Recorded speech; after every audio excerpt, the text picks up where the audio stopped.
good afternoon, morning, night, whenever you are deciding to watch this broadcast. Once again, you have chosen to come back here to Overwatch All-Star Brawl. And so far, I think this season has been something amazing. As we continue into the losers bracket with Team Solstice versus Kryix, we've got something interesting going on because whoever wins will going up against Regen, and that's going to mean a lot. So I think both of these teams really need to go in. However, I really haven't introduced us. I'm user Intel, or username underscore Intel, whatever you prefer, your play-by-play caster tonight, and I will be joined by the one and only Kongman21, the beast himself, and we are here at a very interesting point of this match. Yeah, I'm definitely going to have to agree with that, because as we look at the bracket that has just proceeded before us, Kryix with an amazing 3-0 victory over Ignition, and fun fact about that, I actually did some number crunching before we got into this call. Kryix actually had the second fastest win time in all of Star Esports history with a 39-minute win over Ignition, with Australian Ski Corps back in February 2020 with the fastest of 34 minutes. So if anyone's looking to break a record, you got 34 minutes to win 3 maps. Yeah, that's incredible. Mind you, Kryix only kind of came down into the losers bracket very early on during around round 2 against Hog Mafia, while we saw Solstice Esports ending up going down very early to Regen. So there's very much a kind of interesting storyline for me when it comes to this, because either Kryix goes in and then they're eventually going back to continue facing, and they have a chance to fight Hog Mafia again, who are in the losers bracket, or Solstice Esports, who win against Kryix, and then they go up against Regen. And that's something very big. I think every team wants to try to have that kind of comeback, especially in the losers bracket. But we're starting on Watchpoint Gibraltar, and I don't really know who gives that sense of advantage when it comes to there, because both of these teams, well, they need a good start. Yeah, of course, every team needs to start off on the right foot, because statistically, can't talk correctly here. Statistically, the team that wins the first map usually has the higher chance of just winning the rest of the match, just because they have the forward momentum to help keep them going, and the other team is suddenly down a map, so all the pressure is put onto them. Yeah, it can absolutely be devastating. But I think Control at least is one of those map types where you're happy to start out first, but we're immediately going into Escort, which is your least favorite map type, one of my favorites, and on Watchpoint Gibraltar, which is a heavy dive map. That's all we normally see on it. We have seen a bit of Brawl, but I think we both know how that ends out if you just try to not play a meta composition. Yeah, unfortunately, trying to run Brawl into dive isn't always the best, because they'll just dive into your backline while you're trying to push in, and next thing you know, well, there goes your backline, and now your whole team is dead. Yeah, and that can be a major issue going in. But I think we at least have some form of identity when these teams are wanting to try to play, especially going in forward. Because since, if you don't know, we still have map bans, we still have everything normal, same with the MVP voting and the summary if you're interested, so make sure you're, because we end up having an interview with one of those people kind of through after the game. But I'm more worried to see how this continues on, because Escort, I think it's a very difficult map to start out on, especially for momentum building. It's very much a quick map to play in, and you're working off doing your ultimates very quickly, going snap back and forth. Yeah, exactly. The main reason why I'd have to say Payload is my least favorite map is just like you said. It's very fast paced. It's not something you can really like. Unlike starting off with King of the Hill, where you just have one point to focus about, suddenly you have to worry about capturing all 3 at once and then just immediately turning around and defending if you were on the attacker's side. Which, all in all, I think it's going to be interesting to see this as our opening map. Yeah, that could be kind of an interesting way to continue going forward, especially the way you want to play. However, both of these teams very much wanting to run very different style of compositions, quite possibly. I'm sure that Bastion from Depresso is just very much a joke, but I'm more interested to see this double bubble versus just a pure possible dive composition. Yeah, I mean, seeing the Bastion on the attacker's side for Watchpoint Gibraltar is just pretty much telling me that they're ready to raise the pirate flag, they're ready to start sailing and push this all the way. Yeah, I do think those are kind of varying differences when it comes to the composition, at least. I don't know how well the double bubble goes up against dive, because it's not something that is, I guess, traditionally seen to be run at. But on the bright side, at least those bubbles are going to be enabling Med to be able to kind of over-invest at times. Yeah, and as we see with the starting here, we're actually not going to be seeing the Bastion. Instead, he's going to be swapping over to the Sombra. Yeah, look at that. Unfortunate. We saw Sap just kind of get body blocked, wasn't able to escape. That was a 4-man anti that manages to hit, but the payload's going to be continue moving forward. The issue is just how does Sombra end up playing into this composition? Yeah, and as we can tell, Kryix was able to just move the payload 46 meters for free without a single contestation, and looks like the opposing team is just going to be sitting on the high ground. Yeah, they don't really have a reason to contest that point just yet. They want to take these fights early. We see them already going back into the small room where Sap died first. We do see them now using the Ashes Dynamite to put pressure onto Depresso, eventually finding him out and stopping that payload from moving. But this is the issue where the rest of their team needs to move forward. But not only does that anti bring them dangerously low, but they all have to retreat. They can't stagger. And Maxwell being gone for at least 10 more seconds isn't going to be an issue because they're on Tracer. But if that was Specs or someone else, that would have been terrible. Yeah, and I definitely have to say right now, Lambin is currently our DPS leader. He's putting in a lot of work, even though he's only 61% of the way to his Bob. But I'm pretty sure he's going to be getting Bob here pretty soon. Yeah, luckily though, Ram has been playing their job correctly. Uses that nano when they try to engage in. However, Joey does an amazing job of using the Brig CC to be able to knock them back. The counter nano has been built up, but it's a way for engagement. The nano's gonna hit that monkey, and Ram doesn't get any kind of form of peel, or at least enough peel to be able to sustain throughout this fight. Now we just see the rest of Solstice just being able to consistently not only put pressure onto the people pushing the point, but to the people who are trying to get to the point. Yeah, and as we can tell right now, Kryix is currently waiting on respawns. They're not really sure what they're going to do here, because not everyone on their composition is really good at this dive opportunity to get onto this high ground. Yeah, it's going to be a big worry, and so I want to see how they're going to be trying. They did have to commit one big ult, and Depresso's not anywhere close to this EMP. Sure, 60% is kind of halfway there, but it needed to be much faster. We see them using this Bob early. It's going to be able to take out Ram, and the Bob may be slept, but it's in the most perfect position to stop them from moving in. Yeah, and as we can tell, Kryix is just unable to do anything about this opposing team on the high ground. They try and push the card a little bit, but Karome is just camping the point, making sure it's not going anywhere. This is really good positioning coming out of their side. They're making sure the Sombra has no value being able to single out a target, and still they're being able to kind of peel and put damage to the people who are jumping in first. We see the Primal Rage being popped. It's going straight after the Ash, but we see Joey using that rally. He's going to be able to sustain throughout the team and anyone kind of in the point. So the counter rally comes in. They want to be able to push forward. The Primal Rage moves them, but Depresso dies before they can build up this EMP. Now that anti plus the Graviton Surge, the Pulse Bomb used for extra insurance, is going to be shutting down the entirety of Kryix. But on the bright side, they now have at least 2 really big ultimates for a last fight contest. Yeah, and Specs was doing a really good job there finishing off that Zarya, because she was sitting at a really nice high charge value of just over 85 charge value. And now all of a sudden, Zarya's back to 0, so Kryix might actually have a chance to push this the last little bit they need. It's a little bit of here and there. They really need to kind of make something work, because there are no ultimates onto the side of Solstice. So, besides from the nano that's coming up, they really committed a lot to there. They have really no time to build this up, so it's all about the early committed fight. We see 3 ultimates built on the side of Kryix, and the Dynamite's looking to build up some ult charge, going a bit too far. That's a massive anti, and that hit managed to hit them just barely. They can't really follow up on it, but it's still massive because it slows them down, doesn't allow the enemy team to move forward. We see the nano come in, the Zarya being able to peel in. The EMP gets used solely to focus out not only the Ana, but the Zarya. They do end up trading both of their support, but Reed manages to get 2, and a 3rd one with the melee. The Bob is built, but then hacked. The bomb being able to kill the people who are just trying to find them, especially with the Bob moving far back and the hack. I really don't think there's going to be much stopping them. Sure, we see Lampet just trying to do their best to get some picks, slow this down, but immediately gets found out. The Pulse Bomb manages to find the monkey, and so this is going to be kind of a tough fight, especially that anti hitting them. The Amora's healing is not really going to matter. Karome just being able to clean up this fight amazingly, and it seems that it just wasn't enough. Sure, they're being able to contest as much as they can, but honestly, it's like a 2CP type of scenario. They just don't have any picks. They don't have any security. And the point is so close to the enemy's spawn route, the defenders have the full advantage. Maxwell can do all they want, but remember, Tracer doesn't live too long, even in the lore. Yeah, I definitely have to say that final fight was very interesting. For a second, I thought Solstice was going to win it, then Seraphine came in with that amazing triple kill just out of nowhere. Like, I want to point out that he got 2 kills with a single monkey leap. That's something you rarely ever see, just getting 1 of. But this man was able to pull off 2, and then Solstice just brought it back entirely.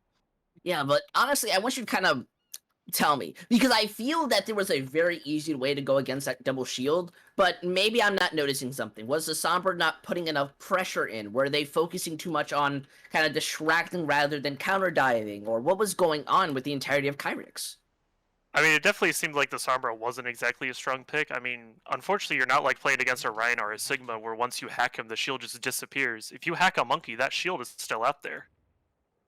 Yeah, that's kind of the big issue. Often saw kind of Sap just doing whatever they can to kind of move in, and then immediately Med XR would just counter dive, block them with their own bubble, and it was a really good defense. I feel the double bubble is immensely strong, and that's why we see Specs trying to mirror it right now, because they have an idea. They want to say, hey, maybe this works better, but if they weren't able to kind of do it on kind of attack with a different type of playstyle, I wonder how they're gonna have to play against this. Because double bubble, isn't it all about counter dives? Exactly. That's the whole point of double bubble. Yeah. So having to use those resources in very specific moments can be stressful. And yet Depresso, he's wanting to make other people feel the name as he manages to find out Karam with the storm arrows. Luckily, that's not going to be too much of a big issue. They're not going to be sticking on some Metro for too long as we see the swap over to the Tracer. And Med goes down dangerously low, but it's just barely able to wake up and escape. However, this is a slow start and a very good one for Kryix. Yeah, Depresso getting that opening pick onto Karome was actually really nice because he's already halfway to his ultimate, even though Karome was just going to walk back into spawn and change anyway. Yep, we see that dive already coming in. They do get to sleep onto the Zarus. There's just no protection bubble until they eventually wake up. Now this is the hard part. The half of the team is very much split on the side of Solstice, and they're looking for room to be able to take over that high ground and push in while the Tracer moves the payload. However, it's a Tracer 1v1. The dive's now committed. The Monkey slept mid-air. The bit unfortunate, Sep is just not going to be able to move forward. The Dynamite putting in small bits of damage, but managing to sustain them through it. And yet there's no clear fight. Yeah, and as we can tell with Solstice pushing the card up with not even that far to go, Kryix is struggling to find an answer here. Yeah, I definitely agree. I'm wondering how they want to move in. Both monkeys deciding to kind of overinvest, go somewhere else, and that Graviton Surge used at kind of the worst moment, and yet it works out! I was going to say it was a little scary. They leave their backline alive. The Hanzo's not there to be able to kind of follow up on it, and the payload is an inch away from being captured, and yet they're able to get that value, and that was me presuming too much. Well, assuming too much. Yeah, with only 2 meters left to go, Kryix with an amazing sleep coming out from Ram onto Mexter while he was nanoed is what really helped turn the fight around for them. Yeah, they're gonna use that Dragons really early, which is kind of a hit or miss. They're looking to get a pick or stagger with it. And with only 2 minutes on the clock, I guess you can kind of build that up really quickly. But hey, it's a hit or miss. Yeah, and I don't know if we were able to see that or not, but Karome was actually trying to backcap, but Maxwell said, "Nah, mate, what do you think this is, bronze rank?" Full respect. It's a lot harder to do it. We see that pulse bomb comes out and manages to find out Depresso. The counter pulse bomb does get bubbled perfectly by Fofi, so it's not even that much of an issue. While we see the Primal Rage looking to take out the Ana, the rally was there to be able to peel in. Now they have the Graviton Surge on the side of Solstice, so it's really not much of an issue for them to continue moving forward. The Graviton Surge hitting both of the supports. The Bob slept managing to poke them out, and the both of the supports, the Brigida especially, is on this payload, being able to kind of fight off the Symmetra. The Pressure is doing their best to try to sustain and keep them alive for as long as possible, but that was 2 meters. That was so close. Solstice really didn't have too much of a struggle to be able to capture this point and win watch point to Broadsword. Yeah, and as we can see with the play of the game going over to Specs on the Zarya, I mean, honestly, Specs just did an amazing job with the Zarya, always getting that high charge, just whenever it was needed. Yeah, I give full respects. Specs definitely looked a lot better comparably on this Zarya. Got a lot more value and especially appeal when it came to helping out the team. But I think there was a lot of issues with the synergy and the way that they wanted to commit into these fights. I feel Solstice really had a lot cleaner executions, especially when it came to that first initial defense they had and how they weren't really pressured by a Sombra. They weren't really worried about anything. They just kept rotating and positioning their themselves in a way to where the enemy team could have no advantage. Yeah, and as we hype up all of these great players, I want to give a reminder to everyone in chat to make sure you go down below and vote for your MVP. Right now, I'd have to give my MVP vote to Freenok on Solstice side because his Ana nades were just so crucial while they were on defense. Personally, I'm gonna have to go with their Zarya Fofi. I think the Zarya play was just absolutely incredible, and especially the consistent bubbles. I didn't see the Ana really get pressured out too much, except when it was like a lot of resources put into it, which is what you want to happen in double bubble. Well, on the other side, I think Kryix, they're working here or there. Specs definitely looking good. Same with Narwhal, but I want to give it more to Depresso. I think Depresso had kind of a tiny bit more high moment. How about you? I mean, I kind of agree with what you say, but I don't really want to side with Depresso on that one. I mean, I am a big Symmetra player. He did kill a Symmetra, so that was a little disheartening to see on my end. But he did also come back to contest with Symmetra, so he did do amazingly well with that. So I mean, it's kind of up in the air right now. It's still anyone's game for MVP. Oh, very much still very early. You have more than enough time to vote. So, we're at a very interesting point right now where both of these teams have an opportunity to ban, well, not both of the teams, more of Solstice gets to ban a map and then Kryix will pick the map. We're gonna lose Hanamura as an option, but we're gonna just hate 2CP, flick it off, go immediately over to Control as we're getting Lijiang's Hour as our next map. And you obviously said that's a better map to start out first. How do you feel going into it second? Well, Kryix was definitely on the underfoot here. We do know that they are very dominant on Lijiang Tower. I do believe that that was actually the map they won in their 3-1 loss against Hog Mafia. So I do believe them picking Lijiang Tower, this should easily tie up the series for Kryix.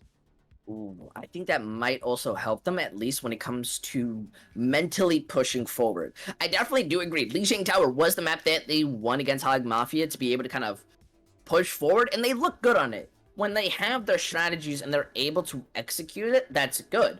But I think a major part about Overwatch, and especially within this type of tier, is all about being able to adapt. Exactly, and definitely as someone like me who likes to just grind competitive a lot, I really enjoy getting certain maps. And then you just have those maps like Watchpoint Gibraltar that you just lose and you go, well, we just go next and we just keep winning. That's the mentals of truly what defines a pro player and a filthy casual, and I'm a filthy casual. I remember the days when I was a filthy casual. Yeah, but look at what point we're at. This is a very, kind of weird one, because I think it's very used to either both of the teams going out with a Symmetra, but at least when it's come to All-Star Brawl, both of these teams and every other team has just been refusing to wanting to run that brawl, or under very certain circumstances. We see two kind of varying sides, and tell me, just from what you're seeing right now, especially in those off-tank divisions, who do you feel has a better advantage when immediately going into the neutral fight? Never mind. Yeah, because originally, right before the doors open, we saw Specs locking the Sigma, which I was going to be pretty excited for. Wait, no, he goes back to the Sigma again. My goodness, they are playing with our minds here. Yeah, I definitely gotta have to say Specs, because just the rock stun is amazing in this map. Oh my goodness, you know, you're right. I'm so sorry. Med immediately just gets melted down, and we see the rest of their team just backing up, trying to give respect to Maxwell. And look at that, Specs allows them to just move forward, has that shield to be able to peel from the damage. And while they're taking a considerable amount, the payload is going to be unlocking in a couple seconds. They still need to wait for the Wrecking Ball just to be able to engage. Yeah, and speaking of that Wrecking Ball, here he is. Looks like he's going to be wanting to possibly contest this, but he's actually going to opt out of it, unfortunately. Hey, I get full respect. You're not going to win that fight. You need to take your time. It's the entire point of running out with this Wrecking Ball composition. You have more than enough, especially because it's only 12% on the point. You have more than enough room. So as we see them committing in, gets that dive. Ram's actually going to be the one found out. You've lost your Zenyatta. That's absolutely massive. The Eat's Gone Chrome just being inside their backline, being able to slowly melt them down. He's finding 3. He's uncontested. And he single-handedly, well, with a bit of help from his team, manages to bring that fight in their favor. Yeah, definitely right before that fight broke out, Kryix was having the upper hand with ult percentages, but Chrome just took that right back. He's literally 10% away from his ult right now. Yeah, so I'm wondering, how do they kind of adapt against this? One big idea, in the Symmetra that we saw on Watchpoint Gibraltar, Kryix, Depresso's on 53, Lambit's on 83. Two different ideas. While the point is being kind of backcapped, the Wrecking Ball can contest, so they just want to push forward. They don't want to let their team move in, yet Ram finds the revenge, manages to get that first pick. They have ultimates, and it's still somewhat of a fairly even fight. But with that Brig gone and the DMAC, it's no longer in their favor. Luckily, they do get that back cap, so it's not even too much of a stress, and it seems that Kryix are doing an amazing job of focusing their pressure off of really the front line and just making them make mistakes. Yeah, Solstice's first mistake there was while that big fight was going on in the room, instead of just sending one person to try and stop Maxwell from max camping, they decided to send two, so suddenly they have a 5v4 in the room that Kryix was able to win. Now this is a big issue. We do see the ultimates more on favor on the side of Kryix, and I think that's very amazing. But the problem comes in is how do you want to use those? They use a rally as an engager, but the Transcendence is a big counter against them. We don't see Ram have the counter in the EMP combined with the bomb. Oh, the bomb got stuck behind one of the signs. That's a little bit of a mess up. While we do see Ram build it up a little too late, there's Zenyatta counterpart is going to be able to start getting that advantage. The rally is there to be able to sustain Lambit, even though they have really no abilities to kind of heal, and that just kind of works out in their favor. I feel those were a tiny bit of mistimed ultimates. Yeah, that was very unfortunate from Fofi trying to throw his bomb over there and just got stuck on the sign. But either way, Solstice was still able to come out with a very impressive team fight. Yeah, I gotta say, they're just really good at adapting, while Kryix, they sometimes struggle. Luckily, they have the Gravitic Flux. I love Gravitic Flux, such a good ultimate. It's annoying how it gets rid of half your health no matter the hero you are, but that's the best part about it. It enables follow-up, especially with the way that Maxwell wants to be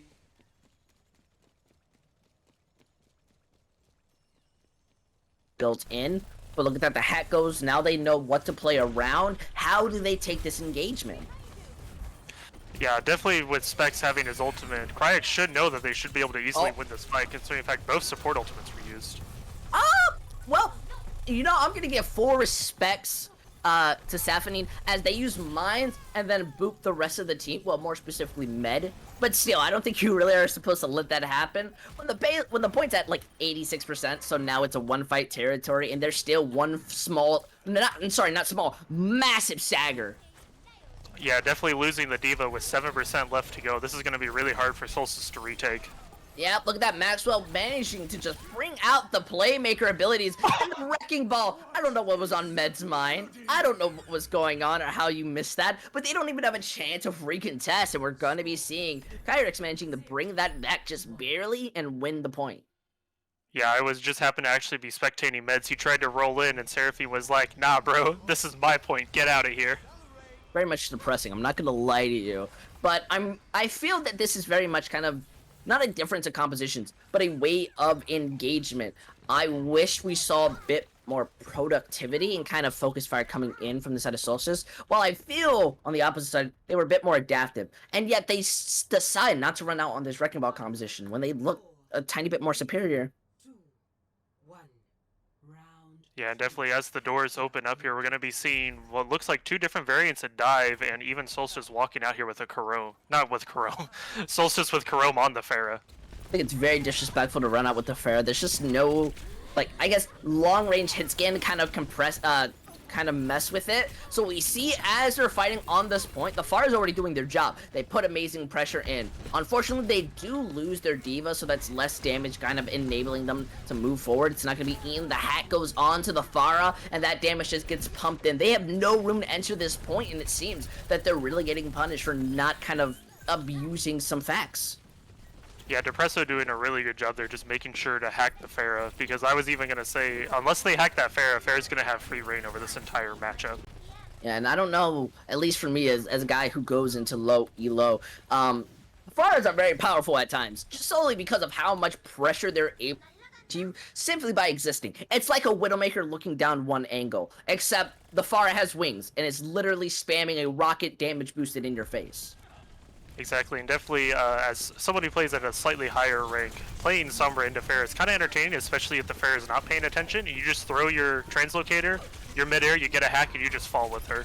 Yeah, look at that. This is an interesting fight. We see Solstice managing to take the advantage while the Pulse Bombs was almost able to kind of find some value. Depresso does have a last-minute EMP, which you don't really want to use, especially when this point's in your favor. They do have the respawns as the Tracer and Lucy are still being able to slightly contest. The Monkey comes back, they pop it out, and they manage to find out Karome. Now they continue moving forward. They want to manage to find out the Wrecking Ball and D.Va before those abilities come out, but the Mines and Nano are still invested. Fofi does have it to kind of sustain for a tiny bit longer, but there's no reason to use your bomb outside this fight. It's not in your favor. There's no reason to try to stack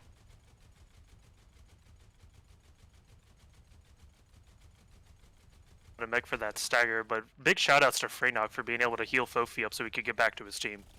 Hey, I give it full respects. I feel that you managed to force them to use Nano, which is much bigger than a Diva Bomb. This Barrage does get committed early, and then immediately the Peel was in just so quick. The Sound Barrier and Coalescent still get forcefully kind of used, which is on the bright side, and the Bomb for some reason, and the Primal! What is going on? The counter bomb is being used. They really want to win, and yet Joey's going to be able to take out Narwhal. They now have the opportunity to push them the point. They really just didn't care about the amount of ultimates being used. Kryix are going to be kicking themselves, especially with the fact that somehow Ram is continuously getting value. The hack does go onto the Genji, but Karome's onto the Genji with the damage, who's going to be able to get this value. It's still not on Solstice's favor. They're still struggling to kind of have some good execution, and they're off the point just barely. That was at half. They almost see 9, but it's perfectly fine. As they continue this one long stall fight, we see them just trying to find targets to focus. Ram is gone. Wait, they got off the point. They got off the point for too long. Chad, that is the textbook definition of a C9. I don't understand. Okay, so all right. Well, either way to kind of bring this into a setup point. Kryix, they win Lijiang Tower 1-1 series. How do you let them win that point? I definitely think there had to be a miscommunication on the side of Solstice there. I mean, I'm even confused. I thought they were still on the point. Miscommunication! They let Ram get 2 kills early on to the fight. The entirety of Kryix use every ultimate at 92%.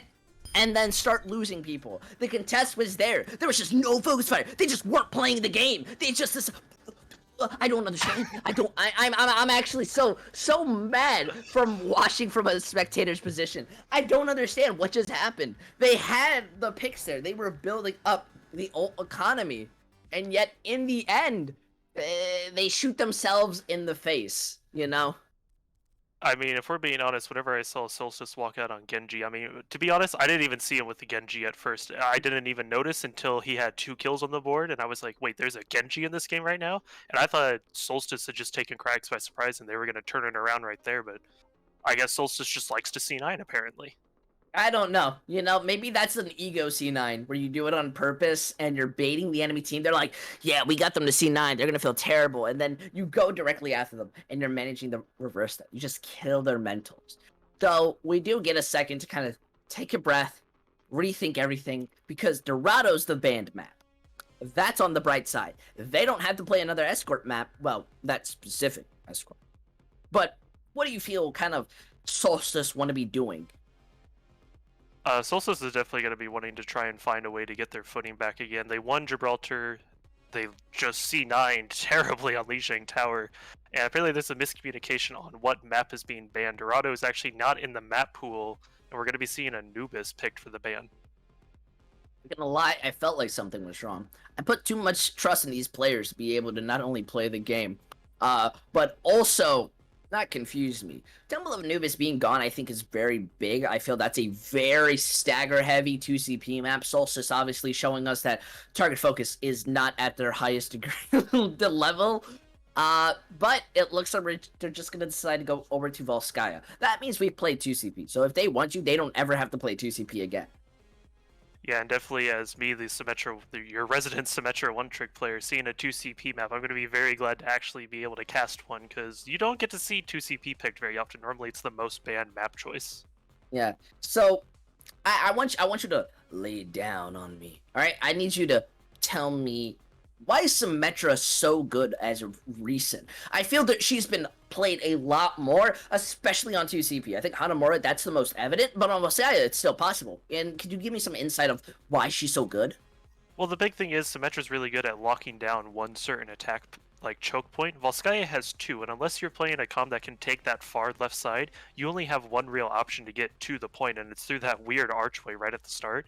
So Symmetra can just put her turrets around there, drop a TP to put you all back onto the point, or if you want to, like I know one team did way back in Season 4 of Star Esports, is they just teleported from one side to the other of the different high grounds, so the enemy team couldn't do anything about it. But that'd be really good if you ran, like, double shield bash and Symmetra with, like, Bat Brig, and you just, or like a Mercy, and you just sit there on the high grounds, and every time one team wants to go after you, boom, teleport, teleport, teleport. Oh, that's Why don't exactly teams run that then? That's exactly what we did in Plus Mafia before we disbanded about a couple of years ago. That was actually our plan on Volskaya, and I want to say we only lost like one map on Volskaya while doing that. Yeah, but then why aren't teams running what kind of on paper seems like such a strong kind of plan and composition to run? Well, because it's just general knowledge that everyone in the Overwatch community just hates Symmetra. I mean, I've lost count how many times people just bash me because they're like, "Oh, you're playing Symmetra? Reported, block, get him out of here." Man, what are you, Steve-O? Yeah, apparently.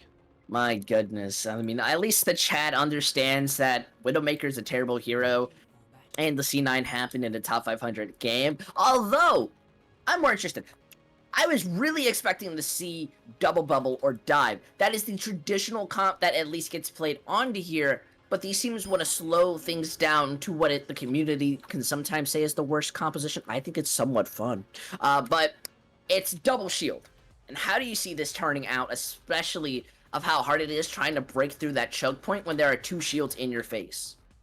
Now, I'm definitely going to be honest. I'm not a big fan of Double Shield either. Yes, I do play Symmetra. My beam doesn't lose ammo, and then we actually regain ammo whenever we shoot it. But there's just nothing more fun than just sitting there. I shoot your shield. Nothing. I shoot... Oh, there's another shield. And then we just repeat. Yeah, I think that's going to be a kind of increasing issue. We already see Chrome notice that they're on this composition, and while they wait, they make a couple switches, and I think that echoes absolutely phenomenal. Sure, I would have preferred the Hanzo, but you have the Symmetra who's going to be putting pressure onto the tanks. That's more than enough of what you need.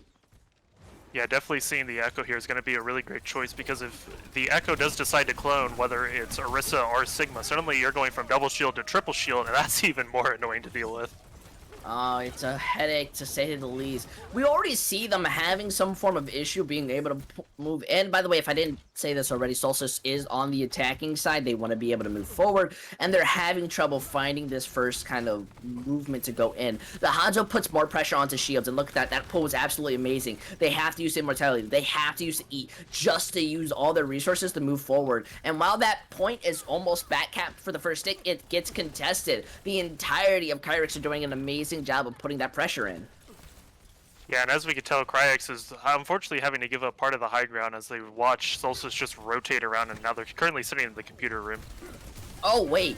Yeah, they just gave up the best advantage spot. Look at that Fofi, the windows being popped, they're able to start pumping in that damage, and they have the Mega Health Pack as a security room. They have basically swapped the way you're supposed to be playing when it comes for the defending side. Now, the rest of them are going to be on the attacking side. Crumb being able to find out the Presso, that first tick found out, and there really is just no contest. The Sigma can only move so far, but the damage is being pumped in. Through Gravitic Flux gets invested, they want to bring this back. Combined, the rally from Joey is going to be able to kind of sustain throughout it, but the ticks are so close to being captured that nobody can get off this point. If for a second Solstice tries to give this up, it will turn bad. They have the advantage in their fight. We see Chrome having the copy. You really don't want to waste that because the only person left is that Orisa. Even if Maxwell is being able to find out Joey, that Tracer doesn't have much to stay in or being able to kind of stay there.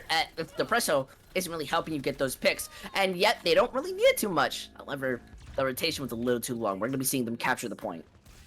Yeah, Kryix doing Maxwell specifically doing a really great job defending that point for an extra 30 seconds, which really helps shave a lot of time off for a 2 CP map. Yeah, also, I don't know why there was a time you didn't res in Apex, lost the tournament. That's a little disrespectful, by the way. I just want to say that, Kong Man. Wait, what?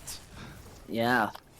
I know all your secrets. So when moving into this, once again, this is another familiar scenario to see how they push. They use the dragons, they want to split them up and stop them from being able to play together. But how do you see this moving in? It's really an ult economy to be able to push forward, and before you can really answer that question, the fight started, but I want you to lay it out before it continues further. Yeah, and as we can tell, we're going to be seeing the Echo copying Sigma, so there's what I said. Here comes the triple shield. Oh, Fofi! They immediately use Gravitic Flux back to back. That's basically deleting your health bar. Maxwell and Ram are being able to use that damage boost from the bongo to kind of push forward. And this payload, well, the point is not really being captured at all. Alright, we do kind of hear them coming back slowly, but their ticks are not in their favor. Look at that, they have to use the window. They need to invest those ultimates to try the best that they can, but that counter window's built up from the side of Kryix. They don't even have a tick just yet, and they're still even in this fight. Just barely. It's 1 meter left. Karom just doing the best. They find that first tick. That's her win condition right there. Now they just need to have that focus fire. The copy comes in. Maxwell being able to find out that Diva's going to be able to start putting more pressure in. Manages to find out Karom. The counterpart's gone. Now this is all where you want to pop out that bomb, place it down. The shield is there, but still Maxwell is perfectly able to use that remake to be able to take out Mex. And now the entirety of Solstice just have to reset and try again. But they got 2 ticks. That's on the plus side. Yeah, I definitely have to say this fight has been very lopsided, going to the favor of Solstice, back to Kryix, back to Solstice, back to Kryix. This has reminded me a lot of the Game 1 finals of Season 1 for Overwatch League. I definitely see. And I feel, you know, tell me if I'm wrong, 2CP very much is a kind of heavy, like, focus fire map. But do you feel the double shield enables them to play fast comparably to... We already see them wanting to switch over to double shield onto the side of Kryix, but they're staying for the Gravitic Flux. Yes, and well, of course, with the double shield, definitely if you're on the defensive side, it's a lot more impressive to offense. On offensive side, it just gives you a better opportunity to just walk forward. I definitely see that.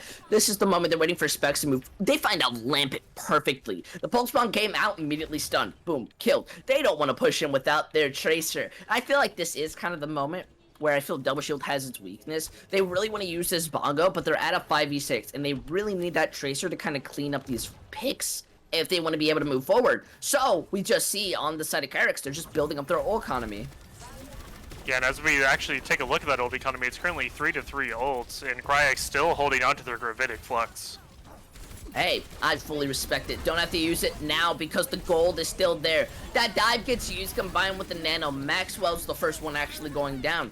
But they move forward, they use the Gravitic Flux, the Immortality Field was there to kind of sustain them throughout it. And the Monkey's having an issue trying to be able to escape, and, well, you've now cost yourself an issue. Look at that Bongo window being combined for double the damage. I don't think it does that, but it still happens. Now they're being able to pump it in consistently. However, Maxwell is perfectly moving like Jagger, being able to kind of dodge them. Same with Depresso. That bomb gets pushed, trying to pressure out Specs, but Specs just takes that rotation, is not worried. They haven't really contested this point at all. We do see them manage to take out Specs, and with this rally, they're going to be moving forward. This is where the picks they start getting against Kryix, but the Primal Rage is there to be able to kind of sustain, suffering for only 2 more seconds roughly before it ends. And while this copy's there to be able to help them out, you have to be building that bomb up really quickly. But immediately the DMAC, and now the D copy's going to be there. Specs does come onto the point, but it's being hit with that stun and damage that it's suffocating and not being able to survive throughout the long term. However, spinning to winning is just not enough. You give enough time for your Lucio Ram to come back,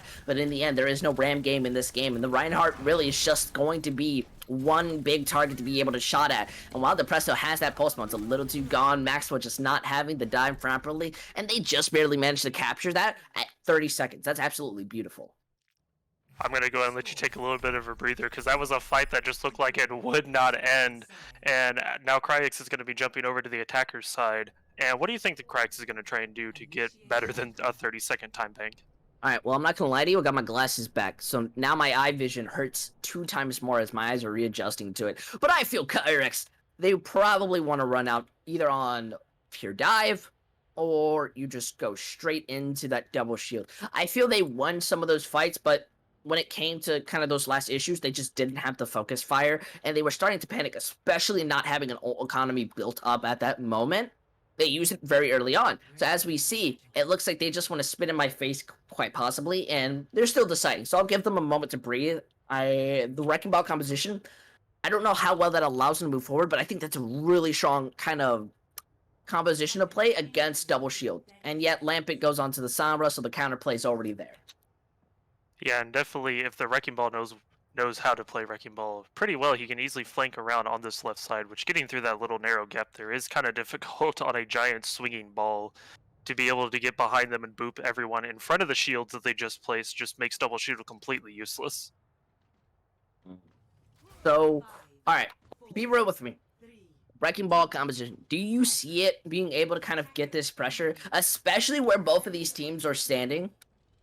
I mean, definitely looking at where the team is standing, we have the Harissa Baptiste on a high ground and everyone else over in the server room. I'm not really going to see the Wrecking Ball having too much value here.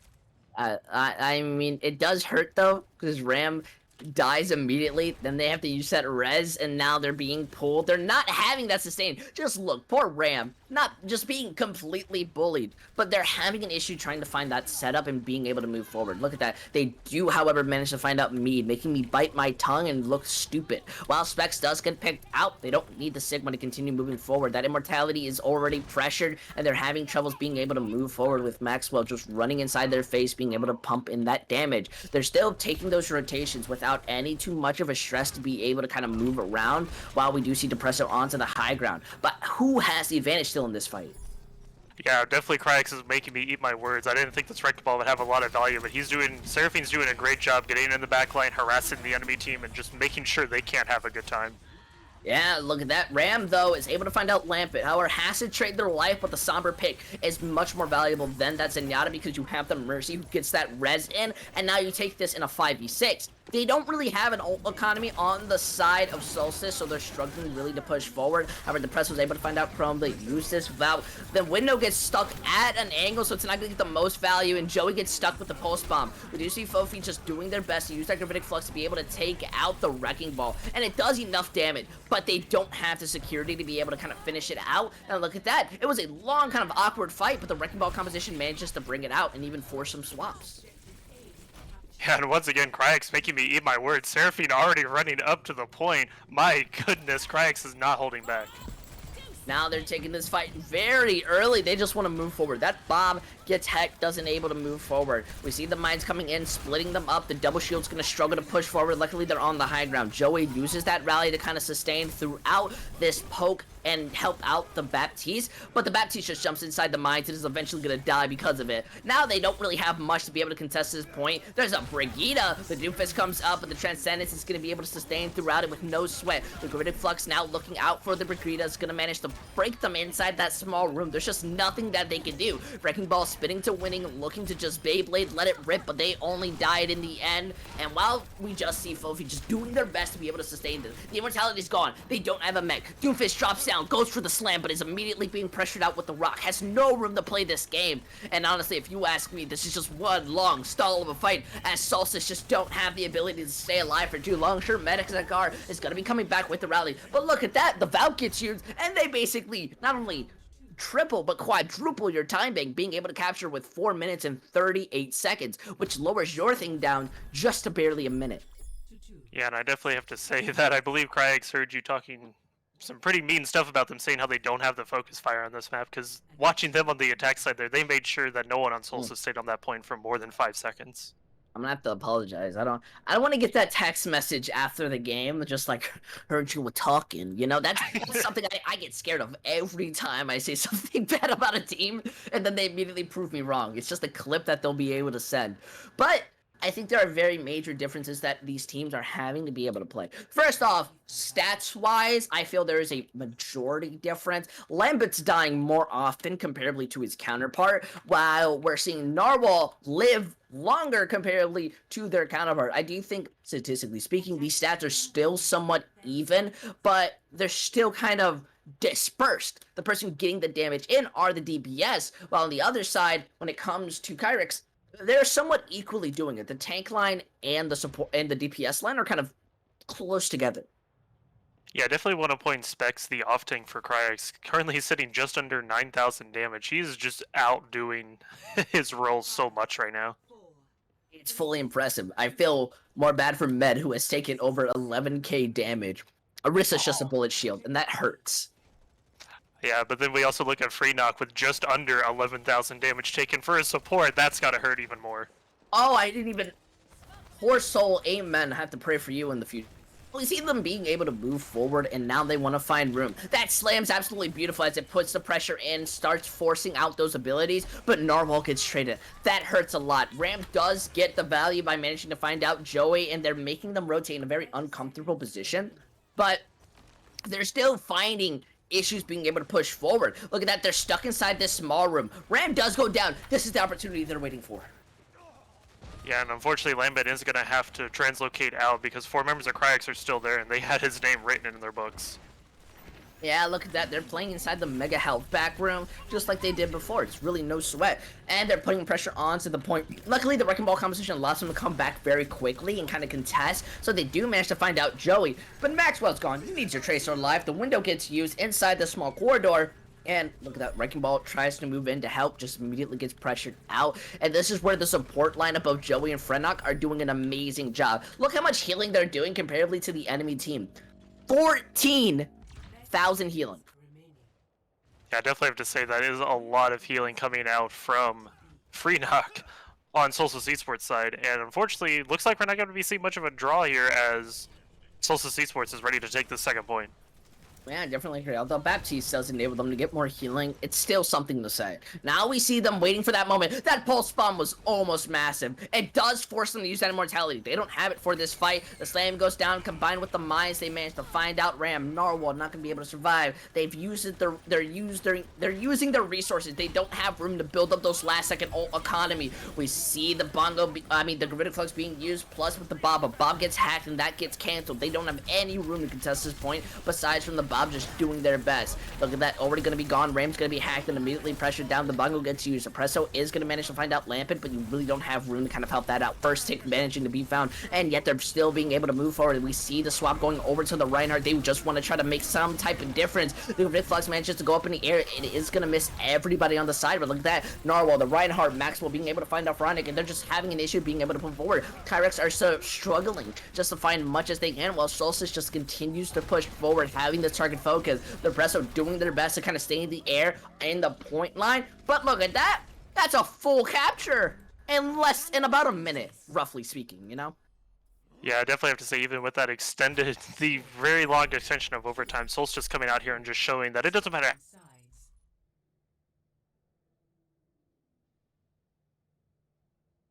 That, or at least GCB and points like that, even hybrid, that I kind of love. It's the unpredictability. You can have an amazing attack, a terrible defense, and yet the odds are somehow never really truly in your favor unless you're in a competitive queue, and, you know, we both know how that feels. Both of these teams still feel fairly equal. And look at that, a minute managed to get them both captures. I feel, while they feel secure and they feel safe knowing, well, we have 4 minutes and 38 seconds, we're perfectly fine.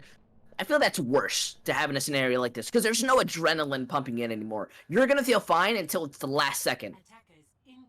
Yeah, definitely with 2 CP, you can see, like you said, that 4.5 minute time bank. You'd be like, we got time, we can build ultimates, we can just push together, take our time. That doesn't always work. You need to learn that, honestly, whenever I play 2 CP, I always pretend that whenever we get into later rounds like this, you only have like 30 seconds. You have to go now, you need to win now, because this time bank could also help extend over into the future round. Yeah, I think you really don't want to waste that time much. I feel you should always be mad that you have worse time.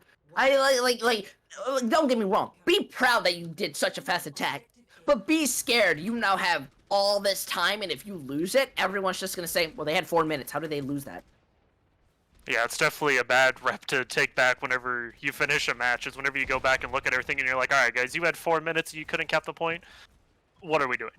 Yeah, now this is where the Wrecking Ball composition wants to try to make their mark. We saw them struggle when it came to defense. How do they do on the attack? Already, they're looking to try to find spots in that Mega Health Pack room, or really anywhere, but they're stuck being able to find pressure. They have the Orisa on the point on the side of Solstice, so they're being able to contest against Specs, while we see, look at that, Wrecking Ball tries to move it, immediately gets hacked, stunned, gone, and now the rest of their team don't have anyone to help engage in. Chrome still showing that complete dominance of just being able to start clicking into people's bodies by moving forward and start shutting them down.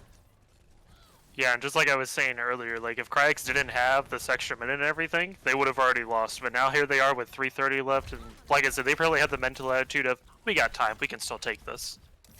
Yeah, and this is where it's starting to get a bit more scarier, at least when it comes to the side of Kryix. Although, I do want to point out, Lampent has 10 deaths, and really that's as much as half of Kryix, which is saying something. I think Lampent needs to be playing a bit more secure, especially having this EMP built against a far Mercy. That's what you're looking for. Yeah, Kryix unfortunately not doing very good in the living department, and Solstice is just making sure they just never want to die. Look at that, Maxwell being able to find out Chrome. The immortality protects them away from that EMP. There weren't enough people to be able to follow up on it. Now they have to rely on this window to be able to pump in that damage. They take out the Wrecking Ball, but the Bob's now fighting out the support. They have to take a quick rotation. They don't have room to play this anymore. We see what an amazing res coming out. The Falcon enables it. It was a little too high in my opinion, but somehow Blizzard still says it's okay. Now the fight's in an uneven favor when it comes to the side of Solstice. We already see them just struggling to stay alive as it is. They just want to waste this time pick as much as possible, because I think there's a very low chance of them winning it, and yet we see Kryix doing an amazing job of trying to end this as fast as possible. Yeah, Kryix just getting these amazing picks out there, and unfortunately, Lambit was not able to hack that Bob, so Bob just got free reign in that nice little server room. It hurts to be Lampet sometimes, and look at that. On the bright side, look how much resources that they forced out of Kryix, and then Kryix just said, well, we're gonna build it up. So this next push very much matters to who hits Q first and who hits it better. Yeah, Kryix walking in with 4 and basically another half, so 4.5 ultimates to Solstice's, what are we looking at, 4.5 as well? Roughly or so, at least to what I would say. But I think there's a major difference in how they use the abilities. Look at that, the rally gets used mid-air, the immortality, they managed to cancel it out, but the barrage is used in front of them. There's just no value, and Ram, unfortunately, how are Kryix the ones who engage first with all their abilities, and still the one to lose out the fight, which looked to be, honestly, a pretty good engage, and yet it just doesn't find anything. Yeah, I think Kryix did a good job there. Unfortunately, they used a bunch of ults, so I wouldn't really say they did a great job. I want to take that back, actually, because they used all of their ultimates, but they did do a good job getting Solstice to use a bunch of their ultimates. And looking at it now, we're going to be seeing 2-2 ultimate in the ult pool. Yeah, but I feel like that hurts, because I don't think that was a bad dive or engagement. The issue is that the support line gets moved back, the mines weren't being able to be followed up on, Maxwell misses the barrage just barely, they're able to kind of smooth criminal it. Now Lampet has the EMP, that shuts down the entirety of your comp. You're relying on this Bob window valve to try to make some room, and now it's a minute left. Yeah, and as we tell, Kryix is currently sitting on the high ground, and Maxwell's looking for that flank, trying to get anything going for Kryix with an opening pick, but with Seraphine going down, Kryix might have to pull back and reset.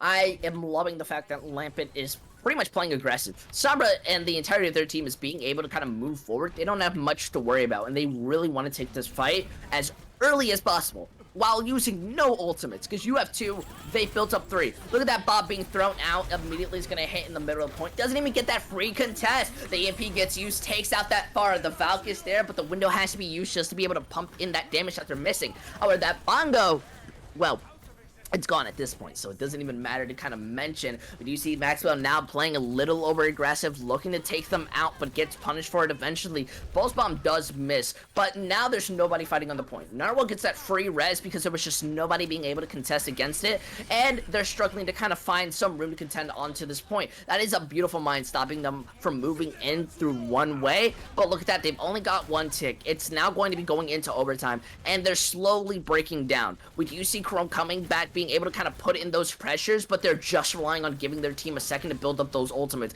Look at that, the slam goes down, and now there's just no room because Maxwell comes out with the barrage, and that's just exactly what you needed. It was beautiful to the highest degree, but it's still not over until I say it is, and it's pretty much over as both of these teams managed to catch 4-4, but it took them all 4 minutes to capture that. Yeah, and just like I said earlier, Solstice with that 1-minute mindset, knowing they need to get 2 points, they did it nice, quickly, and that's how we like to get it in. Kryix, knowing they had 4 minutes, they're like, we have plenty of time to do it. They still barely were able to manage to pull it off, and now here we are, 4-4, both teams with 1 minute, so unfortunately, Solstice might have the upper hand here because they've already been in this scenario. I definitely agree. But here's my counterplay, alright? Here's my Yu-Gi-Oh! Trap card. I feel Kryix now have enough. They now know what it feels like to get pressured on, and this has happened twice. I feel, look at that, they're already making the swap over to the double shield. They go back onto the Fire Mercy because it's working, and I feel now they know how to play against it. They know how to slow down Solstice. Well, unfortunately, sir, I'm going to have to counter with my own trap card. Yes, I am a big Yu-Gi-Oh! Player. Don't at me and everything. I don't have my cards out. That's unfair. Yeah, hate to see it. So unfortunately, I'm going to give the side to Kryix for this one, just simply because I have my trap card. Yeah, honestly, this is a very based take, and I refuse to take criticism. Well, I'm not going to take criticism on my end either. So it looks like we're going to be stalemating on this map, and whoever wins, I guess whichever team wins will just decide who's the better caster here. Yeah, I hope the chat truly agrees with me, as I am never wrong and I refuse to acknowledge any point. No, I'm sure there's more Kongman fans in chat. Chat, can we get some love in the chat right now? Now, can we get some user intels in the chat instead of Kongman? Because we're seeing this double shield versus a Orisa Diva. And how does the Orisa Diva really move in against this? Well, I mean, Diva does have the defense matrix to help counter that Pharah rocket, because, you know, Pharah rockets raining from the sky is kind of annoying, but you do also have a McCree to help poke her.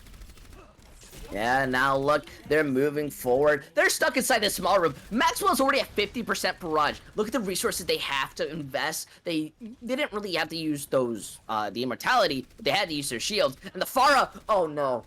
That was just a punish. Now they're body blocking, so the res can't happen. It's a 5v5. The Mercy's still there. It's going to be able to peel in for specs while the Diva's kind of stuck inside the enemy backline. But look at that split. Depresso managing to bring it in their favor. Finds out Lampet. Now the point is being kind of controlled in, but the double shield comes back in for the side of Kryix. Now they have room to kind of contest against this. Maxwell as well is playing behind them because of the respawn. And with the Dragon's Gravitic Flux combination, there is just no tick possible to be able to capture, and we already see Kryix managing to hold them here.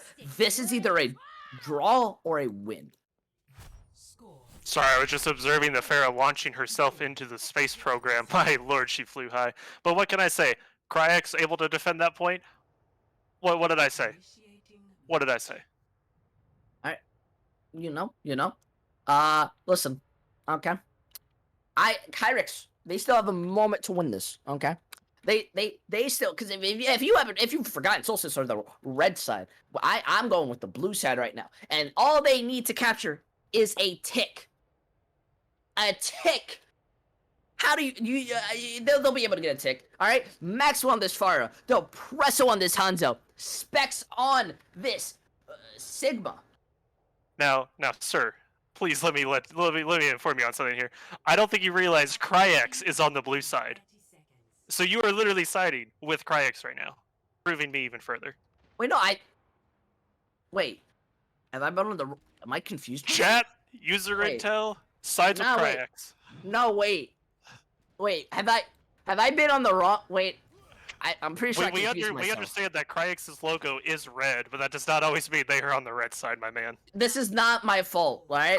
We're going back to old Kryix with that weird blue logo. No, okay. I guess I went with Solstice. Solstice, you've got this. You hold this. This is your opportunity. Nah, it's too late. We're gonna be seeing Kryix take this point, as you stated earlier. It's Team Kryix right now, baby. Yeah, but look at this. We see them running out onto the Echo. They're managing to put a lot of pressure into Maxwell. The Echo has the advantage into this firefight solely because they're faster movement, but it's 30 seconds down. They don't have time to build up an ult economy. How do they take this fight? We already see them playing down on the point, but they're not forcing any pressure out. Ram is immediately picked off, so look at that. Kryix not going to be able to find any much. They do have to force out the res, and immediately the Mercy, the Orisa, they get sacrificed for it. 18 seconds down on the clock, and I don't know. I'm feeling great today. I mean, I don't know about you. Kryix does have the close response, so as long as one person is able to touch, they might actually be able to win this. Yeah, but look at this. We see Solstice being able to pump in that damage. There's just nobody who can really be able to touch aside from the Wrecking Ball, but there's just not much left there when you're sent back into the Shadow Realm or the Doom Dimension for anyone who gets that reference, because we're immediately getting a draw, and I guess neither one of us is wrong. Alright, well, I guess that means, just like you said, neither one of us are wrong, so it looks like we're going to be going to a map 4 with a 1-1 record, and yeah, I'm glad we wasted, how long was that, 30 minutes for a draw? Oh, roughly speaking, and I feel chat are very much going to be mad when they when they come back and they realize, well, it was drawed, and it's still not in anyone's favor. But the momentum is definitely not switched to anyone's side. It's kind of an even plane. Yeah, definitely. And as we're looking at these cards here, Maxwell pulling in all that extra work for the side of Kryix Esports. Definitely, like I said, I thought Kryix was going to win this one. Yeah, but, I mean, it's okay to be wrong sometimes, you know, with your based opinions. But we're continuing forward. And that means I don't know how well you remember this or kind of what happens if they're a draw, but there's basically no map band and a lower seed gets to pick. Well, And which one is the lower seed for the okay, people who do not have the bracket open? for the people who do not have their bracket open, well, uh, well, I'll be honest with you, that's not my job. I don't get paid enough to know that. We'll see when they pick. Wait, you're getting paid? One day I will. It's not in the budget, but we basically just can't play TCP again. That's the thing about having a draw. You can't, or really playing, you can't go back to back. I feel if you're Kryix, you won control. Go back to control. Go to Ilios. Go to Nepal. Something. While Solstice, you go to escort, or you go to something where you get rewarded for playing faster. Yeah, definitely. And as I'm trying to look at the match chat here to see what's going on, it appears that Solstice is the one actually selecting the map. Or I believe I misread that. No, it is Solstice, and it looks like they're going to be locking in the King's Row, which I think is just a standard thing in the Overwatch community, that King's Row is best map. Alright, I'm not gonna lie to you. Alright, but I'm putting my foot down here. Throughout my entirety of watching All-Star Brawl, what has made me fall in love with this tournament and everything in my heart, I've yet to see a team run out on Brawl. I feel on King's Row, Brawl is run so many times. You're just running your head into a wall for a complete 5 minutes until it's your turn to attack, and you do the same thing over again. These teams have consistently been running out onto the Wrecking Ball compositions. And how do you feel about that? Especially as someone who's a Symmetra where AC 130, if you know what that is, kind of works out better. Yeah, definitely being the Symmetra player, seeing balls is not exactly my favorite thing, because all of a sudden your giant long beam is suddenly in front of your face, and you're like, well, I can't do much because there's just a ball in my face. And I don't know about you, but I'm not a very big fan of having balls in my face. That's where you get fined $20,000 for that. But at least the match is still kind of hot and fire, because we technically started around 8, and these teams are going by so fast that we're on map 4 in about an hour, which normally it would be about 10 o'clock or EST if you're more into that, you know. I'm more of a Central Standard Time person, and unfortunately, how we're already an hour in, we're not going to be seeing any record-breaking times. Hopefully we don't. Hopefully we don't break the record for the longest running match, which was over 2.5 hours back in 2020 of Plus Mafia versus Vexir actually boosted. I actually casted that game in 2.5 hours straight of casting. Well, that takes a lot out of you. No, don't give them ideas. Both of these teams still have more than enough energy to continue moving on. I can see this going somewhere crazy, like a map 7. But you really have to just be an even match team to kind of do that. While we do wait for the R, I want to know, who do you feel? Both of these teams, obviously, they just went off the draw. They're both going to be very mad. I feel Solstice have a better continuation when it comes to playing fast, which Kryix worked better playing against, kind of slowing things down. King's Row is a fast map. What do you feel? I don't know. I definitely believe that Kryix is going to be the one. I know I'm going to have to go against my caster buddy here, but I'm going to have to side with Kryix, because technically they're still coming off of the win, even though it was a draw. Because they won, were able to tie it up, making it 4-4, and then they were able to stop. And then they realized that either it was a win or a draw, so they are currently in the big mentality right now.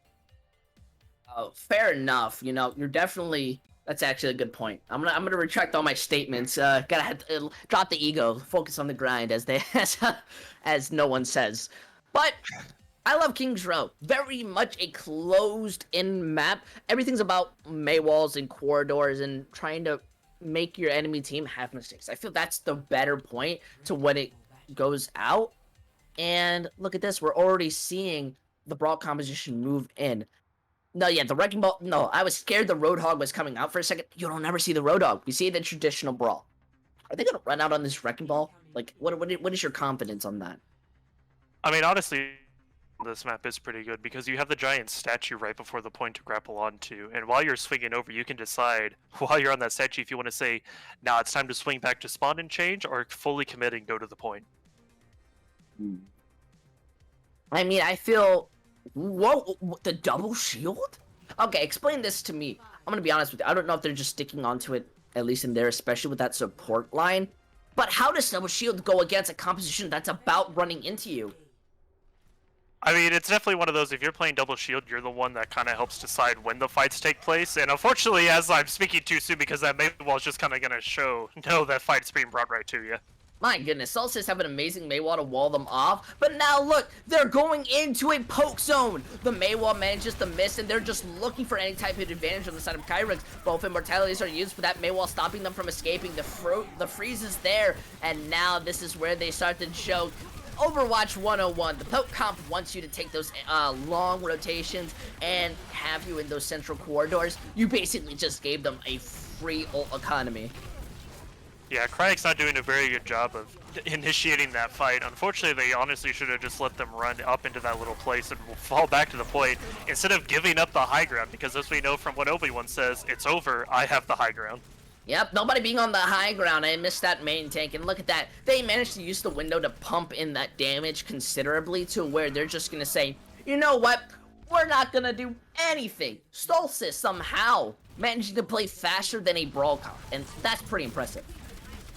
Yeah, and Kryix definitely on the underfoot here. Both of their supports are getting the far spawn, so unfortunately they're going to have to back all the way out, and Solstice is just going to be dropping one person on the point.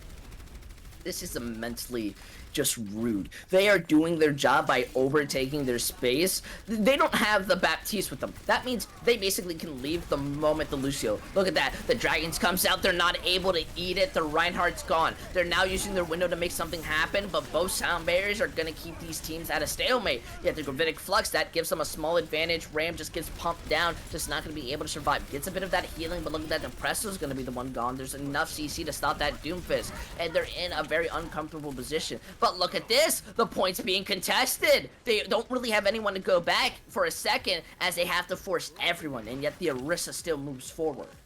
Yeah, Kryix realized that was a lost fight, so they just sent Narwhal while that entire fight was going on to go contest the point with that Baptiste, because both of those supports can just kind of out-heal the damage that the other is doing. Yep. So now they really need a moment. They have ultimates, especially that Mei ult, and it's harder for a Sigma to eat an ability comparably to a D.Va. I think this fight's all up to specs. We see the Bongo use, the Blizzard lands, and now they're being able to pump that damage in. The counter Blizzard managing to also pop out, so it's in an even scenario, but it looks like the Espresso is being able to make a meso as he's continuously just being able to start slamming down, shutting them out, and Solstice are not going to have room to be able to continue playing. Yeah, I don't know if you noticed or not, but Seraphine opted to solo shatter the free knock on the Baptiste just to ensure that there's not going to be an immortality field. And I feel this is going to be the continuously hard part to move forward. They basically used the ultimates that they had, and now they need security to build it up. But I feel the issue comes in with the fact that the Presso is going to be able to slam down, annoy you as much as it can. Specs has that bomb. We do see them take a very nice rotation, but look at that. They immediately meet them there. No one can really move forward, and the double shield has to waste a lot of resources just trying to move into their LOS. And look at that. Maywall comes in. No escape. Counter Maywall. But things are coming out as the ultimate, the D.Va bomb's there, the immortality saves them, Depresso, Ram being able to kind of consistently move forward, and I had a little bit of a stutter because that was just a little chilly coming in from the side of Kryix, especially with that aggressive kind of push. Yeah, Kryix got off to a really bad start this map, but as we can tell, now that we're in the city streets of King's Row, Kryix is just not giving up any more room than they already have. I gotta give a lot of respects. They're changing up the tempo and momentum that they want to move forward. And it's working out. I'm not gonna lie, I was a bit worried about seeing Depresso onto this Doomfist, because I don't know how well the Doomfist manages to work going into the double shield, especially with the cinematic, but they're perfectly fine being able to play against it. Yeah, and as we know, a little bit back in the day, Doom Mei was actually meta for quite a bit because Mei would just give Doom a new wall to punch people into while splitting a team. Yeah, now look, they're stuck in this angle. That Maywall goes out. The Orisa can't escape. There is a high ground window, but the D.Va's there to be able to break it out. A good Gravitic Flux combined with the Bongo's gonna pump it in, but the Sound Barrier makes sure that they stay alive. And yet the Blizzard, that's every ultimate on the side of Solstice being invested that they had on them. They now do have the advantage while Specs is being able to kind of keep it somewhat in a favorable position. But now Ram's going to be able to use that window. They're looking to pump in that damage, but Joey's there, being able to kind of slowly pick them out. They don't really have much to say to do as much as they can. Specs just wants to waste his time bank as much as possible. But there's still room to contest this. Yeah, and as we can tell, Seraphine's already back from the spawn, ready to contest this point on a last-second attempt. Yep, really nothing to worry about. The Doomfist comes out, Specs may be gone, but they don't need the Diva this moment. They have the Blizzard. The High Noon coming out onto the high ground, looking to pick them. It managed to find out Maxwell, and Lampet really just the true hero of this fight. That was a really scary scenario for a close second, but with the supports only alive, it doesn't matter as much. Yeah, Kryix was actually doing a pretty good job in the city streets. I do believe there was 4 minutes of the time bank whenever they capped the point, and they were only able to cap with 1 minute left, so stalling for 3 minutes in the city streets is pretty impressive just on its own. Yeah, so I wonder, how long do they run this double shield? It's now working less and less, and I feel, sure, while this initial fight is more in the double shield's favor, as it's a very open sight line, when it gets to that close kind of capture of third point, it becomes incredibly difficult, right? Yeah, and as we see the Diva Bomb being thrown over, it's only going to get the Immortality field, but Kryix is ready to take this fight now, and I think Solstice is caught off guard. Oh, look at that Lampet struggling just to be able to survive. The Maywall does manage to block them off from kind of being able to move forward and peel in, but they're still having troubles. Maxwell isn't going to be pressured. They need to use that Gravitic Flush just to be able to move in, try to find a format advantage. The Immortality not being able to help out that Reinhardt. The window did get used or somewhat. I don't know where exactly it went, but we see the Sound Bears being able to sustain these teammates as much as possible. The High Noon being popped out combined with the Bongos looking to be able to kind of take out Specs Mech, but it looks like it misses. Ram's really the only person to go down during the ult Fiesta. Now, they just all have to rotate. The double shield somehow worked that out perfectly. Yeah, apparently I must have missed the memo on when everyone is pressing Q, because it seems like everyone that entire fight decided that we're pressing Q now and never later. Yeah, we do see kind of the Baptiste. They're the people who have the window. Presto goes on the Widow. No, the Bastion. Yeah, this is going to be really interesting to see, seeing how well this Bastion is going to work. Oh, here comes the window. Here comes Bastion with an Immortality field.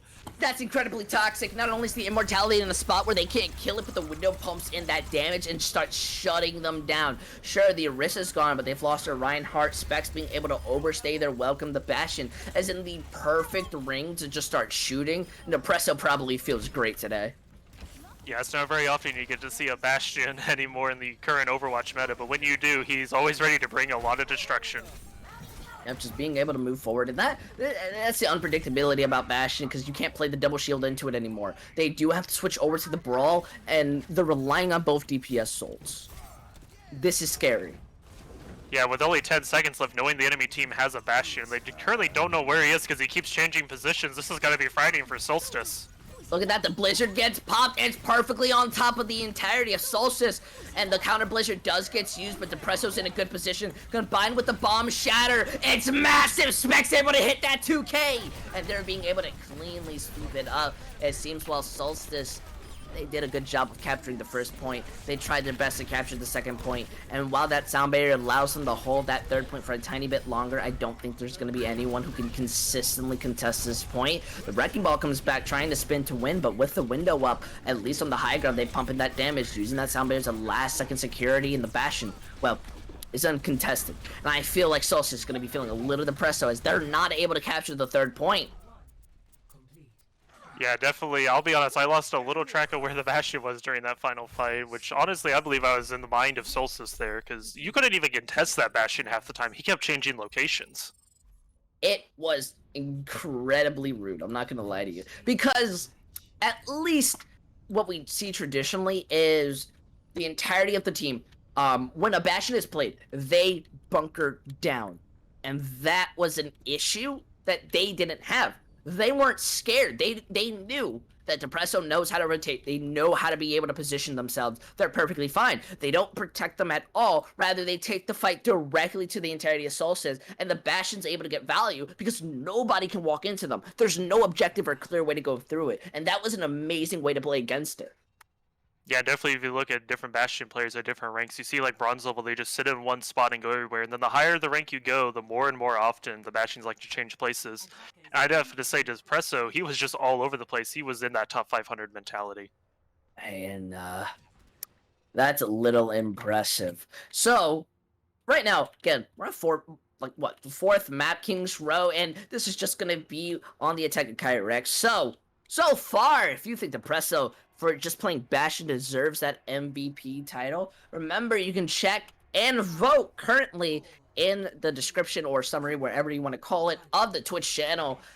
And what is this composition? Looks like we're gonna be seeing Rhine Monkey, Doom Reaper. What in the world of goat slash dive is this?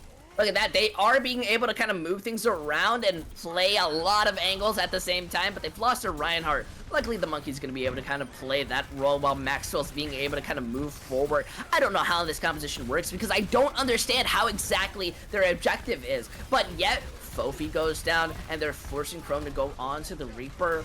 And really, what do you think the reason is for running out onto this technical double bubble type of comp? Definitely looking at their team comp, like I said, what in the goat's dive is this? I feel like there was some miscommunication. They thought they were still back in 2019 playing goats, and the other half of the team wanted to play dive, and they went, never mind, we'll just split it down the middle. Yeah, I'm not gonna lie. I'm liking it the more I see it. They're not going to be able to eat ult, but they have more pressure to move forward, especially with the Doomfist being able to deny the high ground and getting those one-shots.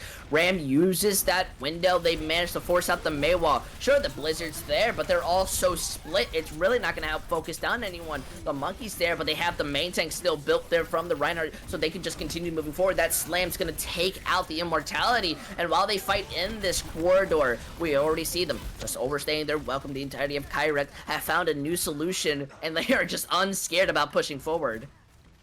Yeah, and as you were going to say, they can't eat it in the ultimates. I was going to comment that Baptiste is still a hero with probably, in my opinion, the most broken ability in the game, that Immortality field. You don't need to eat to cancel an ultimate whenever you can just use a basic ability like Baptiste and just go, nah, we just survived that ultimate. Yeah, I'm a little bit too much in the past because the Baptiste is absolutely strong.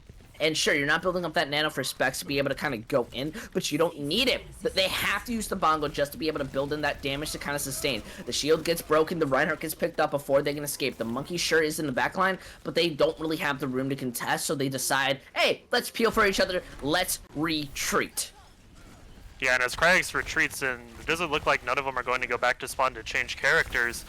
With their composition, like we saw in the first point, Reinhardt's already back, so they're just going to be able to immediately turn this fight back around. No, the Death Blossom! It immediately gets canceled out because of the death. Now that sound barrier is built, the Shatter's out. The Counter Blossom from Karome is able to kind of sustain them and allow the team to move forward. This is where their composition is going to struggle, especially because they had to use some big ultimates to move forward. This is now where they feel comfortable making those switches. Yeah, Kryix definitely going to be changing up their comp entirely. Looks like we're going to be seeing the Rhine Diva with a Hanzo Mei. Support lineup's not changing at all, but definitely a big change in their team comp. Yeah, so I'm wondering how do they want to try to move forward? You know, it's going to be an issue kind of, especially with the kick switch. They don't have an all economy anymore. Those Mei walls do kind of have a neutral fight while the window's there for the side of Solstice to kind of sustain them throughout it. But look, they're all stuck inside the small corridor. They're now given the space to move forward. They don't really care. They're just going to overstay their welcome again. Yeah, Solstice going back to this corner, which is really hard for attackers to get around, which is why most fights happen here on the streets, trying to give Kryix that nice little stability. But we're just going to see the Mei ult say, nah, this is still our corner, get out of our streets. And well, it very much is one of the strongest ultimates when it comes to King's Row. Just look how confident they feel moving forward, getting these stagger picks, slowing down this time bank. You can't capture third point if you don't even get to the second one. Yeah, Solstice doing a really good job just holding these streets, and Kryix still trying to look for an answer as they build up an ult bank, but unfortunately Solstice, they have 2 ultimates in their bank. Yep. Her Rex really just are putting in that pressure, or really, they're not being able to put in that pressure. That's the issue here. They do have the window coming up on the sound barrier to be able to move forward throughout these corridors, but look, as they take it, the Mei wall wasn't placed too good. Now they don't have that ability. Counter Mei wall isn't going to be any much better, but still, they need room. The windows on the payload being able to be a mobile TV, and they're basically being able to move forward even after Reinhardt. The bombs there being able to find out the Presso, and the Bongo's going to be able to sustain the rest of Solstice to continue moving forward. And we're just looking at them being able to slowly mold down the entirety of the enemy team. Yeah, it's not often you get to see Baptiste's giant garage door moving. I honestly forgot that if you put it on a moving object, it keeps moving. Yep. I honestly, it sometimes surprises me. Kryix, though, I wonder what's going on. They really want to run out onto this Doomfist. I feel it works because it allows you to move forward. But Chrome's doing an amazing job of immediately putting pressure onto the Reinhardt and the entirety of their team. As well as, like, Lampet has built up another Blizzard. Yeah, and as we can tell, Maxwell is only 18% away from his, and honestly, a lot of people on the side of Kryix is about to have their ultimate, and unfortunately, Narwhal, well, he's gonna have to wait a bit longer. Oh, that hurts. You need your Lucio's rotation to be able to work this out, especially fast. But still, the Mei is consistently putting out these blizzards, which is helping them a lot. I mean, sure, Ram has put out around 8 windows used, but look at this. Look how slowed down this is. Now they have a moment to move in, but it's less than a minute. Yeah, and as we can tell, unfortunately, it's gonna be, well, there goes, before I can even talk about the ultimate thing, so everyone's just pressing Q, so... Oh, Chrome being able to find out that 2K. Sure, that charge is being able to take out Lampet and they're pushing that payload, but there's just no team there. On the bright side, they got the Blizzard, they got the Death Blossom out for the entirety of Solstice, and now they have a Blizzard of their own. Yeah, and Solstice is pushing up with only 30 seconds left on the clock, trying to make sure Kryix doesn't have any room to play. But Kryix currently sitting on 3 ultimates to the double support ultimate of Solstice. This is still anyone's game right now. Yep, they just need to push forward and they need a moment to find their advantage. They want to take this quick. They use that shatter early. They managed to hit the D.Va. They hit a bunch of people, but the Sound Barriers there just to barely sustain. The Blizzard managing to find out a good majority of Solstice to split them out, but the bungo's there. Still in even fights, no one's favor, and yet Lampet's able to find out the press, so Ram able to trade in for Lampet, and the payload slowly moving, but the shield is being pressured out. They're taking so much damage and they don't have the recovery. It's becoming an issue as the fight continues on. You see Specs taking over the high ground, looking to just kind of get those 1 picks. And while the Reaper moves and is able to escape, builds up that Death Blossom very quickly. It's basically a couple more shots before Narwhal's going to be forced to use that Sound Barrier just to allow their team to move forward. While Filthy uses that bomb in the air, it doesn't manage to find much, but the Blossom has split them up. This just seems like the entirety of Solstice are not going to be able to continue to hold this point, as we see Kryix just managing not only to have good focus fire, ult economy usage, abilities first, but they have now set themselves up to move forward onto the 2nd point. Well, the 3rd, more like it. Yeah, I'm not gonna lie, I honestly thought that was it for Kryix, but as we saw, they just came in and they said, nah, these are our streets now, and now here we go into the final point with 1:20 left on the clock. This is a lot more heated than I thought it was gonna be.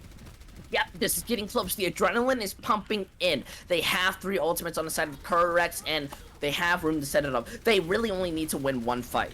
1 big fight. And while Lampet does have the Blizzard to try to make it out, the Shatter's going to be able to stun. They picked off before they can even have a chance to use it. And we see Kryix just moving forward. They've managed...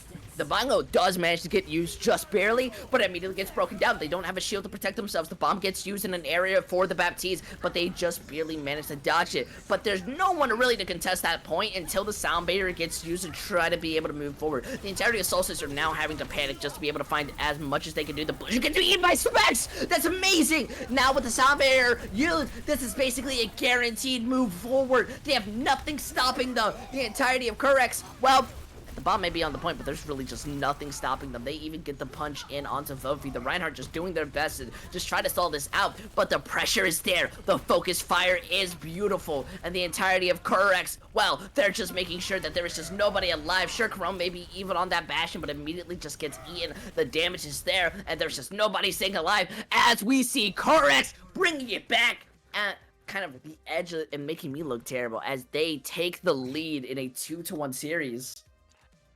Yeah, I must say this has to be a very interesting map with play of the game going over to Joey. This game had to be like a metronome. Kryix is winning, Solstice is winning, Kryix is winning, Solstice is winning, but all in all, I guess the metronome broke and it landed on Kryix. Yep, chat is also pointing out how terrible my English is sometimes, and I know it's Kryix. I'll say it right eventually. But they are looking like the better team. They're at least winning these fights more often than not and coming back stronger. Well, Solstice, I think that they just somewhat choked. They looked very good, especially on that 2nd point. But what's going wrong? What is Kryix doing that Solstice can't? Well, Kryix is just able to identify what the problem with the team compositions are, change it up almost immediately. I mean, sure, they really want to try and use as many ultimates as they can, but they realize that sometimes not everything works, so they just change off, while meanwhile Solstice just wants to keep playing the same composition until they just keep running into the brick wall, and then they go, hey, maybe we do need to change. Yeah, I mean, I can't lie. I definitely feel like the double shield possibly could have stood on for longer, but Solstice Esports have continuously not been the best when it comes to ult economy usage, and I feel that's pretty fair to say, because when it came to that last fight, they only had the Blizzard to sustain them, and immediately Lampet dies before they can really use it, besides from like a Bongo and Window, which were built somewhat late, and they didn't have the opportunity to use it first. Oasis is going to be the next map banned, but, I mean, this is Solstice's pick. I really don't expect them to go to a control map. Yeah, with Kryix essentially winning 3 maps in a row, because like I said, they were able to get that draw, which, like I said, it was either a win or a draw. They definitely have a lot of momentum going on for their side. I definitely see that. But let's be real. Kryix, they're feeling great right now. The momentum is pushed forward. I'm pretty sure their players are making fun of us in the chat, but that's just how it works sometimes. Oh, I'm seeing it right now. I know. They think they don't know how Star Esports works. We can respond to this one. Exactly. We can respond to as many in chat. Like I'm seeing someone named, let's see here, yeah, Lizzie Sinisteria saying Kryix, Carex, Curex, Carrex. I mean, this chat's getting too heated. I need to take my coat off here. Definitely not supporting any.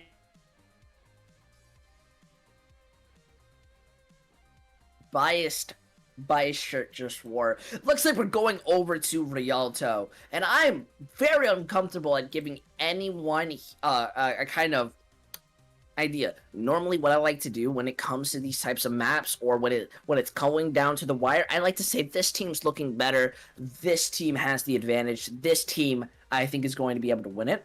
But these fights have been going so back and forth, even when mirroring, going on swapping compositions, counterplaying, that I don't feel comfortable giving anyone the idea. Even for an MVP vote, for the reminder, which is in the summary, recommend to vote, especially because this might be our last map, I feel that everyone is starting to step up their game and starting to bring it back.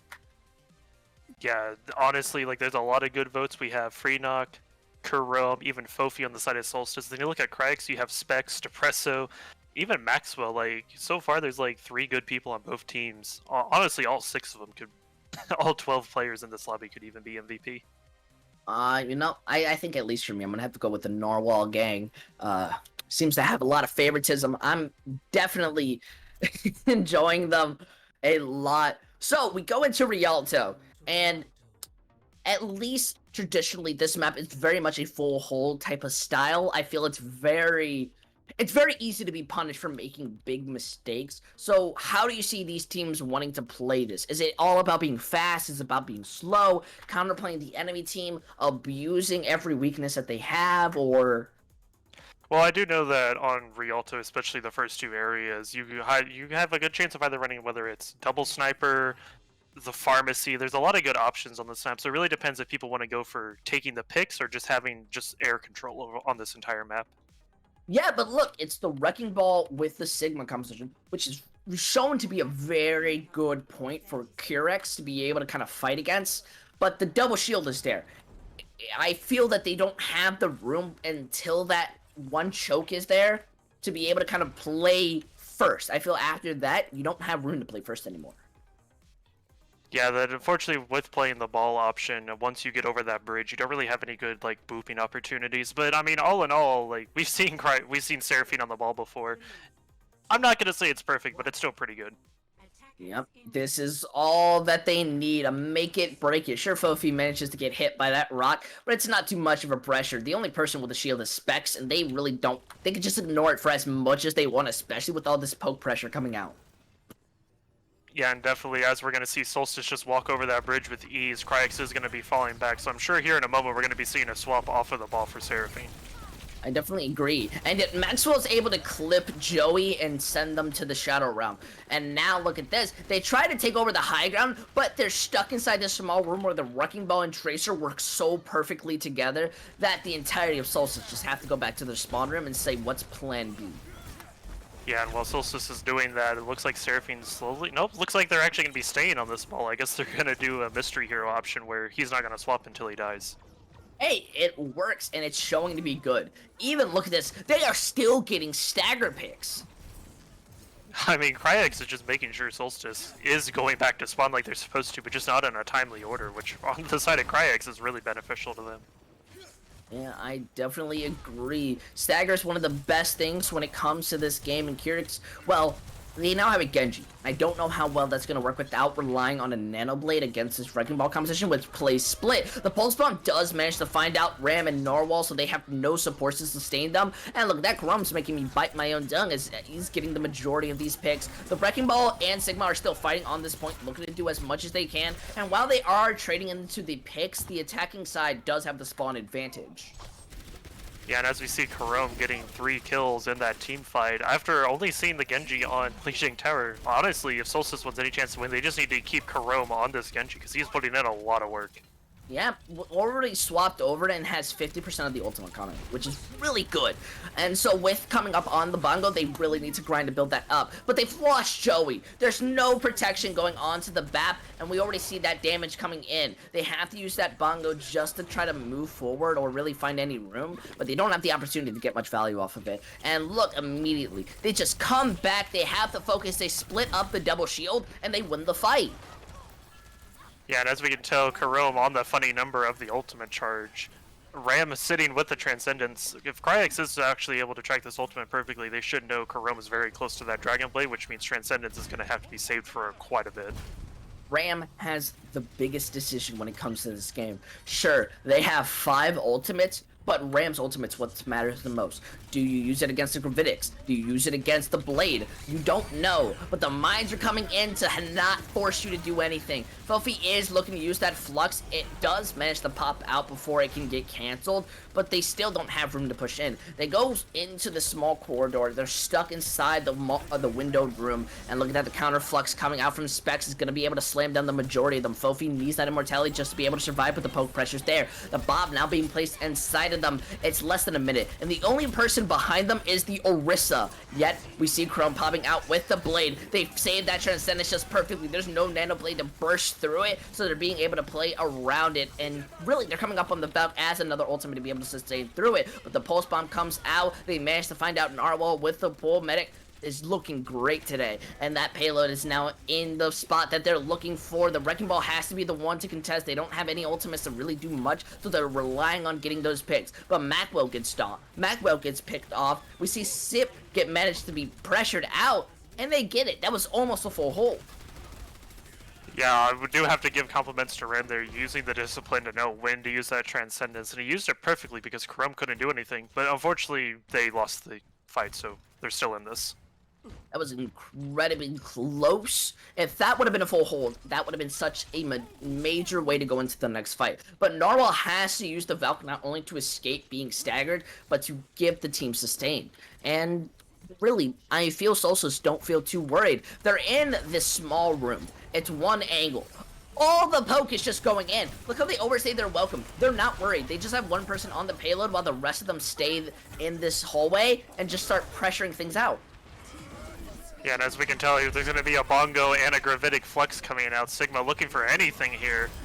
Yeah, it's a little inspirational as it slams down, managing to find out Fofi, but the Presso is gone. And yet the Bob's the true MVP. Being able to hit that 2K and Maxwell being able to clean up the small damage that was around there. The Double Shield's going to have trouble being able to break through this. Yeah, and I want to point out what my fellow commentators said, that Bob was the MVP. I'd like to remind you all, no, you cannot vote for Bob in the MVP. I'm sure someone is going to be putting that in chat here in a minute. But make sure you vote on who you think MVP is going to be. Yeah, look at this. Oh, that sucks. Karom manages to get staggered. And they're coming up on the Blade. I think the sad part is there is no Bongo Blade, which is what you're relying on. Luckily, Joey is coming up onto the rally, which is kind of a sustain thing. But what type of ult combination do they rely on here? I don't know, but I do want to point out that Maxwell just used his Pulse Bomb to bait out Baptiste's Immortality Field, so now for a little bit, they're not going to have an Immortality Field. Yeah, although Joey uses that rally, sustains them throughout this, they're able to take that free rotation. They have nothing to worry about, especially with the armor onto Chrome. They can pop this Blade whenever they want. Yeah, and right now Maxwell is in the backline harassing Karome and the Baptiste, but unfortunately there's another fight going on. A little bit too unfortunate. That was a very eager blade against not only a Transcendence, but an Immortality. And now they have to try to make this work without their Orisa. The Wrecking Ball does get traded out, but Lampet's able to start finding these picks, but it's still fairly even at 30 seconds. The payload isn't going to really be contested until Bob comes out, and Maxwell just says, I'm going to shoot you in the face. There's just nothing you can do against it. We're going to have to see Solstice try again if they really want to push this. The Bob's doing an amazing job of being able to pressure them out. Yeah, Bob just able to zone out. Megster is going to be getting a last second touch. Kryix does not know he's chilling behind this box. He's rolling over to the point. There's the stall. Yeah, look Here at we that. go, boys. Doing their best. Med is on the Wrecking Ball, but is on 1 HP basically. Is not going to be able to survive, and is not going to be able to contest that. Look at this. We have a sizable win condition. It may not be a full hold, but let's be real. Kryix have such a great kind of opportunity to be able to push us through first point, and then second. Yeah, and definitely as we saw, with Solstice pushing at 95.15 meters, Kryix is going to have a lot of work going for them. Solstice isn't the easiest opponent they fought this bracket, and I have to say they're giving Kryix a big run for their money right now. Yeah, alright, I want you to be honest with me. Your brain's absolutely massive. What is Solstice, or what were they doing wrong when taking their rotations, moving forward, trying to find an opportunity, ult economy? How come the double shield didn't work? Well, the big problem was, unfortunately, they weren't playing as a team. Maxwell on the side of Kryix was doing just an impressive job getting one person just singled out. And Solstice's idea, instead of sending everyone to kill the Tracer, forcing into a 6v5, they're like, we'll send 2. So now we have a 2v1 over here in the back line and a 4v5 on the front line. Kryix recognizes that and they go, oh, we can just win this fight. Yeah, but I wonder what the Bob's gonna be doing, especially moving forward. They decide to go out on the Wrecking Ball composition, which I'm never gonna doubt. I've continuously seen them start to shine on it and be able to split up the double shield. While Solstice, I'm worried of how well staying together is going to benefit them. Yeah, it's going to be really interesting to see what happens here as the spawn doors open. We're going to be seeing pretty similar comps here.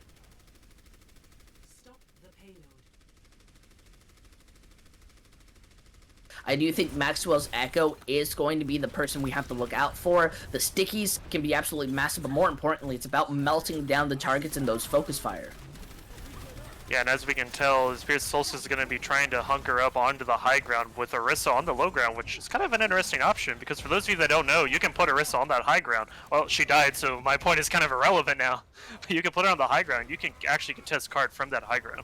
Yeah, you don't really have an opinion anymore, and it looks like they are starting to get those picks. Kryix are managing not only to find out the front tank line, but somewhat of the DPS. They get the res to bring back the Wrecking Ball so they can continuously move forward, but they still don't really have the kind of spacing to play.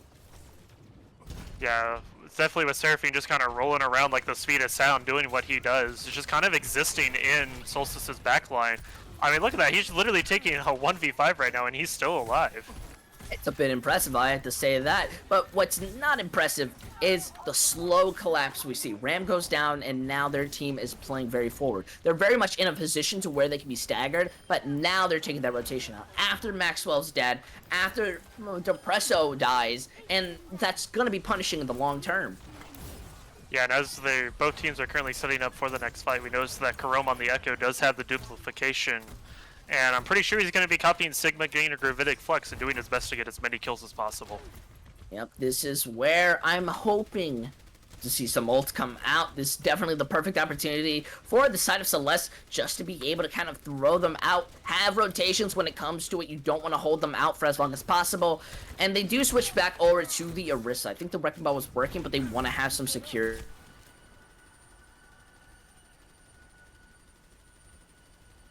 It's popped out just to be able to pump in that damage too. Yeah, and as Mercy's coming back from spawn for the side of Solstice, they also have their Angelic Grace, and here they come. Looks like Solstice is just telling Kryix, no, this is still our point. Yeah, look at that. They had to use the copy Bob and Valk window, I believe. That was 4 ultimates just to break through that. And if you're Kryix, ear to ear, it must be Christmas, because that was the best gift you could ask for. Yeah, and definitely as we're looking at now, Kryix approaching 5 ultimates with only Solstice just about to have a Sigma ult. If Kryix loses this fight, they don't deserve to win this tournament. Hey, things happen, as I like to say, and this is where Kryix are kind of having the opportunity to be able to play. They have the mines, they have the gravitic flux. They can play this in any format that they want. They throw the Bob out, goes into the middle. They manage to body block the Orisa into the mines, but Joey's gonna go down first. So now we see the gravitic flux going into their back lane, looking to take them out. Also, Maxwell copied out the Mercy and is Valk gunning people right now. That's a threat if I've ever seen one. I definitely have to say, I don't know if that was an intentional steal or if that was an accidental misclick, but if we're saying that was an intentional steal, that's got to be some pretty bad BM coming out from the side of Kryix.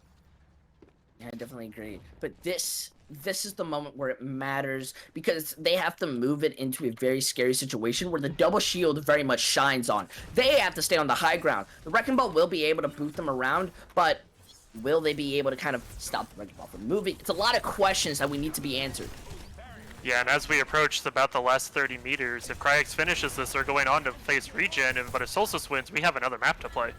Yeah, look at this. They have Gravitic Flux from Fofi if they want to try to take an early push while the Wrecking Ball is looking to go onto the high ground. It's a lot of stickies pumping in, and they almost end up sacrificing their life, just barely able to escape that. They do manage to make an opportunity. They force out the Gravitics to move in. The Transcendence is there just to be able to peel. I think it was forced out as they were dangerously low, and Narwhal has to use the Valk. Luckily, they get the pick onto Joey, but the Bongo and Bob, well, that just ends the fight. I don't think there's anything you could do against that combination. No, unfortunately there really isn't. Kryix still with 2 minutes left in the time bank. This is still anyone's match right now, and Kryix, oh, there goes Specs on a suicide mission. Kryix not really looking too one-sided on this ultimate bank right now. Yeah, I think this really can go in any way. It's about the engagement. The Wrecking Ball obviously wants to be able to knock them off high ground, but isn't having the room to do it without being immensely poked. And we do see Narwhal immediately switch over to the Brig to try to do something against the people who are overstaying their welcome, but it's really not going to help much. And it's all about Chrome being able to use this copy to shut down anything if it goes wrong. Yeah, Maxwell attempting to get his C9 there, but unfortunately Lambin is very observant on what's going on with the point. And it looks like Maxwell just pushing the point for free. Solstice just now realizing. Oh, they are pressured out of their high ground. Narwhal is able to force out the copy. They do lose their Wrecking Ball, but that's way better than ever, losing that copy. They're just gonna wait. Depresso decides to throw out the Bob, and it's gonna be on the point, but immediately is going to start being melted down. However, it does manage to find out Karoma, who was trying to go back to the team for some peel. This is the advantage that they've been waiting for. With the Wrecking Ball coming in, it's now a 5v6 in a sense. Look at that. Gravitiflex manages to get canceled out as Fofi gets picked off. The mines are being used. Nobody can enter in from the defending side. They're now pressured out on the stairs, and you've got to give them love being able to use that economy. I'm sorry, Lunacy in the chat. There is going to be no map 5 because in the end, Kryix, or Kryix, in whatever language you want to be able to pronounce it, managed to bring it out in a close game in a 3-1 series with a tie. Oh, and fun fact, that was actually our map 6 because in case you forgot, we did have a draw on Volskaya. A nice 23 minutes just for a draw. I don't want to recognize it, but still, I don't think anyone should go anywhere because this is the moment where we get to talk and we get to kind of discuss about the MVPs. And by the way, we didn't really say this. I want to see if people notice it in the chat, but we got new graphics when it came to streaming and all that. And I think they've looked pretty great today. Yeah, definitely with the amazing faces that both me and you have.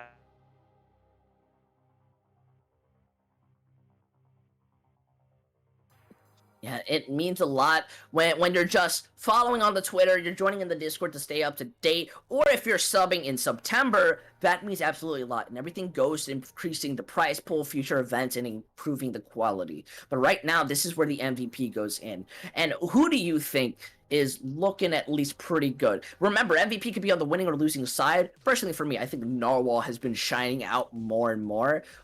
Besides from like Specs, I think it's either Specs, Depresso, or Narwhal. At least for me, are the players that like get a kiss, you know? I don't know. So honestly, I have people on both sides right now. For Kryix, I definitely have to say it'd be Seraphine because just so oppressive on the ball, taking people out of the high ground, just exactly knowing where to be at the right time. And then Depressive with that Bastion on King's Row, just the random pick no one ever predicted, just dominating that map. And then we look over the side of Solstice, you have Fofi, who is just the insane diva player. Like, my god, I don't think I've seen a diva that good in quite a long time. And then Freenock, because his auto nades were just on point, and honestly, with how much damage he tanked because of Immortality Field, that should just be MVP alone. Yeah, I definitely agree. It does suck to see them fall out of the tournament. Solstice not going to be able to go anywhere besides home.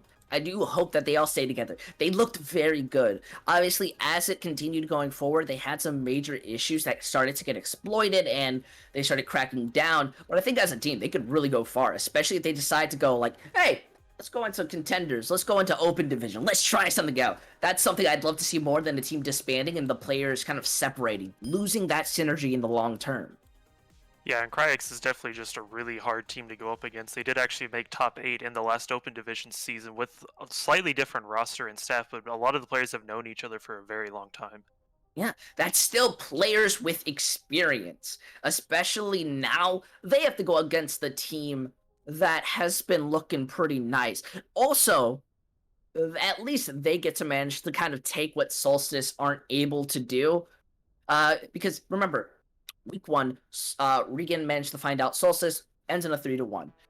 Kryix, who have continuously been winning in the losers bracket, 3-1, 3-1. When they lost 3-1 against Hog Mafia, they now have an opportunity of revenge because Bay State versus the UCSC, when that eventually, when I'm not going to spoil it for people who want to find out who won between that, who's going up against Hog Mafia. I'm gonna force you to join the Discord. Check out the Twitter. Check out every social media we have, so you can go back to date and see who has it. Because I'm not gonna spoil that. But still, this is now Kryix's opportunity to beat out Regan, who have been looking pretty good so far. Yeah, and I do know that Kryix definitely wants to go up against Hog Mafia because I actually did have a moment to speak with the owner of Kryix, and he said that they actually went into the Hog Mafia matchup very underprepared. Quote stating, "We didn't scrim for a whole week and we didn't know who Hog Mafia was." So they had a really big like ego, and Hog Mafia crushed that, and they realized now that they're in the losers bracket, it's do or die. Yeah, and I'm not gonna lie. I was the same. I didn't know who Hog Mafia was until like the day of. I got an opportunity to look at them, and they just ran wrecking ball. They didn't even run a hog. They were no mafia. They were thugs, just managing to beat you up, kick you in the face, and say, "Ha, I don't know how this works, but it works." And that's impressive to at least say. But I'm glad they're at least getting their act together. I feel like no matter what team you're going up against, have the right mindset. Be able to play against them and show them the respect that, well, you're new. I don't know. You may be able to beat me. Yeah, and definitely as we look back in the bracket, Hog Mafia did beat the UCSC Slugs 3-2, and with the Slugs and Bay State going up against each other, if the Slugs do win, Hog Mafia is going to have another close matchup before they can move on in the bracket. Hog Mafia took them out week 1 during a Map 5 game, so it's definitely possible in any type of scenario. But this is the moment you've all been waiting. This is the moment where you guys got